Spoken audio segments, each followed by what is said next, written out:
আমার চ্যানেলে তোমাদের সকলকে স্বাগত। আজ আমরা ক্লাস 7-এর রায়ান মার্টিন প্রশ্নবিচিত্রা থেকে ভূগোলের দ্বিতীয় পর্যায়ক্রমিক মূল্যায়নের দ্বিতীয় স্কুল সলভ করব।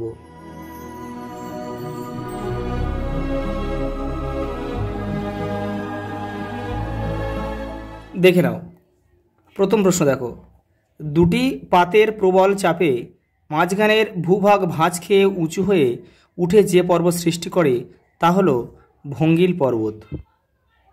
পরেরটা দেখো, হিমালয় যে শ্রেণীর পর্বতের উদাহরণ তা হলো ভঙ্গিল। পরেরটা দেখো, ভারতের একটি আন্তর্জাতিক নদীর নাম লেখো। মানে বিভিন্ন দেশের উপর দিয়ে বয়ে গেছে, যেমন ব্রহ্মপুত্র, যেমন বাংলাদেশের উপর দিয়ে কিন্তু বয়ে গেছে, ভারতেও আছে বাংলাদেশে আছে। আর গোদাবরী, তাপ্তিলুনি এগুলো হচ্ছে আমাদের ভারতের মধ্যেই এগুলো। পরেরটা দেখো, অনিত্যবহ নদী মানচিত্রে যে রঙের দেখানো হয় তা হলো কালো। পরেরটা দেখো, শিলা হলো একটি যৌগিক পদার্থ। মার্বেল যে প্রকৃতির শিলা তা হলো রূপান্তরিত শিলা। পরেরটা দেখো, ইউরোপ ও আফ্রিকা মহাদেশের মাঝে অবস্থিত জিব্রাল্টার প্রণালী। সাহারার শুকনো নদী খাত হচ্ছে ওয়াদি নামে পরিচিত। ওক গাছ দেখা যায় যে জলবায়ু অঞ্চলে, ভূমধ্যসাগরীয় জলবায়ু অঞ্চলে। পরেরটা দেখো, ভিক্টোরিয়া জলপ্রপাত যে নদীর উপর গড়ে রয়েছে তাহলে জাম্বেসি। দুইয়ের দাগে দেখো, শূন্যস্থান পূরণ করো। হিমালয় ও কুয়েনলুন পর্বতশ্রেণীর মধ্যে অবস্থিত তিব্বত মালভূমি। তিব্বত মালভূমি। পরেরটা দেখো, মধ্যপ্রবাহে নদীর আঁকাবাঁকা গতিপথকে মিয়েন্ডার বলে। মিয়েন্ডার বলে। পরেরটা দেখো, তিনেরটা, হোয়াইট নীল ও ব্লু নীল পরস্পর মিলিত হয়েছে কোন শহরের কাছে? খার্টুম। খার্টুম শহরের কাছে। পরেরটা দেখো, ঘারজাইয়া হলো সাহারা মরুভূমির একটি বিখ্যাত মরুদ্যান। মরুদ্যান বা ওয়েসিস। এটা কিন্তু তোমাদের বইয়ের 118 পেজে রয়েছে। এটা তোমরা এখান থেকে আরও অনেকগুলো মরুভূমির নাম রয়েছে, ওই মরুদ্যানের নাম রয়েছে, ওখান থেকে তোমরা এটা দেখে নেবে। পরেরটা দেখো, সিমেন্ট ও ইস্পাত কারখানায় চুনা পাথর ব্যবহার করা হয়। চুনা পাথর হলো ড্যাশ শ্রেণীর শিলা। চুনা পাথর পাললিক। পরেরটা দেখো, মিশরের রাজধানী হলো কায়রো।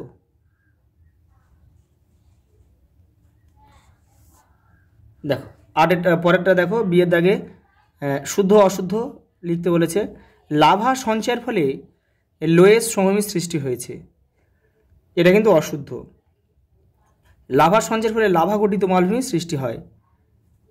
ধারণ অববাহিকা অঞ্চল সাধারণত নদীর মোহনা অঞ্চলের নিকটে অবস্থিত হয়। এটাও কিন্তু অশুদ্ধ, কারণ ধারণ অববাহিকাটা কিন্তু সে উৎস থেকে মোহনা পর্যন্ত পুরোটাই কিন্তু ধারণ অববাহিকা। উৎস থেকে মোহনা পর্যন্ত যেসব নদী খাতের জল মূল নদীতে এসে মেশে সেই টোটাল এরিয়াটাকে কিন্তু আমরা বলবো ধারণ অববাহিকা। দেখো পরের প্রশ্ন দেখো, তিনের দাগে রয়েছে, দেখো মালভূমির দুটি বৈশিষ্ট্য লেখো। দেখে নাও, এই যে মালভূমির বৈশিষ্ট্য 1, 2, 3, 4, এই যে তোমাদের 40 নম্বর পেজে রয়েছে উত্তরটা। পরের প্রশ্ন দেখো, উপনদী ও শাখা নদী বলতে কী বোঝো? তোমাদের টেক্সটের 50 নম্বর পেজে উত্তরটা রয়েছে, দেখে নাও। এই যে এখান থেকে এই পর্যন্ত উপনদী উদাহরণ দেবে, আর এখান থেকে এই পর্যন্ত শাখা নদী উদাহরণ রয়েছে, এই যে ভাগীরথী, হুগলি। পরের প্রশ্ন দেখো, পাললিক শিলা কিভাবে সৃষ্টি হয় ব্যাখ্যা করো। তোমাদের টেক্সটের 62 নম্বর পেজে উত্তরটা রয়েছে, এই যে দেখে নাও, এখান থেকে এই পর্যন্ত সঙ্গে উদাহরণটা দিতে হবে। পরেরটা দেখো, মাটির সৃষ্টির যে কোনো দুটি নিয়ন্ত্রকের নাম লেখো। দেখো তোমাদের টেক্সটের 63 নম্বর পেজে উত্তরটা রয়েছে, এই যে মাটির সৃষ্টির নিয়ন্ত্রক রয়েছে শিলা, জলবায়ু, ভূপ্রকৃতি, এই জীবজগৎ। এইগুলো তোমরা শুধু নাম করা লিখলে হয়ে যাবে, এগুলো ব্যাখ্যা করার দরকার নেই। পরেরটা দেখো, পূর্ব আফ্রিকায় গ্রস্ত উপত্যকা কেন সৃষ্টি হয়েছে? দেখে নাও, এই যে তোমাদের টেক্সটের 104 নম্বর পেজে উত্তরটা রয়েছে, এই যে পূর্ব আফ্রিকার, এখান থেকে এটা লিখতে হবে। পরের প্রশ্ন দেখো 6টা, অক্ষরেখা ও সমুদ্র স্রোত কীভাবে আফ্রিকার জলবায়ুকে নিয়ন্ত্রণ করে তা সংক্ষেপে লেখো। দেখে নাও, এই যে অক্ষরেখা, এটা পুরোটা লিখতে হবে এই পর্যন্ত। আর এই যে সমুদ্র স্রোত রয়েছে, এই যে এখান থেকে এটা পুরোটা লিখতে হবে। পরের প্রশ্ন দেখো 4 দাগের একটা দেখো কি বলছে, পৃথিবীতে অধিকাংশ মানুষ সমভূমিতে বাস করে কেন। দেখে নাও, এই যে এখান থেকে এটা লিখতে হবে, এখান থেকে এটা লিখবে। এই জন্য সমভূমি অঞ্চলে পৃথিবীর অন্যতম জনবহুল অঞ্চল। পরের প্রশ্ন দেখো, ভারতের প্রধান নদী গঙ্গার উচ্চ, মধ্য ও নিম্ন প্রবাহ কোথা থেকে কোন পর্যন্ত বিস্তৃত তা লেখো। দেখে নাও, এই যে উচ্চ প্রবাহ, ভারতের প্রধান নদী গঙ্গার উচ্চ প্রবাহ গোমুখ থেকে হরিদ্বার পর্যন্ত। আচ্ছা, দেখে নাও মধ্যপ্রবাহ কত পর্যন্ত। দেখে নাও, মধ্যপ্রবাহটা হচ্ছে হরিদ্বার থেকে পশ্চিমবঙ্গের মুর্শিদাবাদের মিঠিপুর পর্যন্ত গঙ্গার মধ্যপ্রবাহ। আর এই যে দেখে নাও, নিম্ন প্রবাহ হচ্ছে মুর্শিদাবাদের মিঠিপুর থেকে বঙ্গোপসাগরের মোহনা পর্যন্ত গঙ্গার নিম্ন প্রবাহ। পরেরটা দেখো, জলপ্রপাত কেন সৃষ্টি হয়। দেখে নাও, এই যে এখান থেকে এই পর্যন্ত। পরের প্রশ্ন দেখো, নিরক্ষীয় চিরসবুজ অরণ্যের 3টি বৈশিষ্ট্য লেখো। দেখে নাও, এই যে নিরক্ষীয় চিরসবুজ অরণ্য, এখান থেকে তোমরা 3টে বৈশিষ্ট্য লিখে নেবে। পরেরটা দেখো, নীল নদের মধ্য অববাহিকার নিম্ন অংশ ও বদ্বীপ অঞ্চলের অবস্থান বর্ণনা করো। দেখে নাও, এই যে দেখে নাও, এই যে মধ্য অববাহিকা, এই যে মালাকল থেকে খার্তুম। আচ্ছা, অববাহিকার নিম্ন অংশ দেখো আসওয়ান থেকে কায়রো, আর বদ্বীপ অঞ্চল দেখো কায়রো থেকে ভূমধ্যসাগর। পরেরটা দেখো, সময়ের সঙ্গে সঙ্গে সাহারা মরুভূমিতে কী ধরনের পরিবর্তন ঘটছে তা লেখো। দেখে নাও 119 নম্বর পেজে তোমাদের টেক্সটে রয়েছে। দেখে নাও, এই যে সময়ের সাথে সাথে সাহারা, এটাই লিখতে হবে। দেখে নাও, পরের 5 দাগে কী বলছে দেখো, নীলনদের গতিপথ বিবরণ দাও। দেখে নাও, এই যে 106 নম্বর পেজে তোমাদের রয়েছে, এখান থেকে এই পর্যন্ত।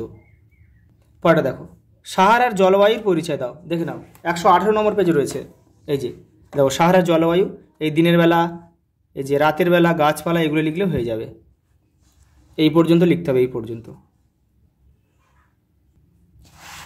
পরেরটা দেখো, চিত্র সহকারে স্তূপ পর্বত ও আগ্নেয় পর্বত সম্পর্কে লেখো। দেখে নাও, এই যে স্তূপ পর্বত, আর এই নিচে রয়েছে দেখো আগ্নেয় পর্বত, এই যে ছবিও রয়েছে কিন্তু পাশে। দেখে নাও।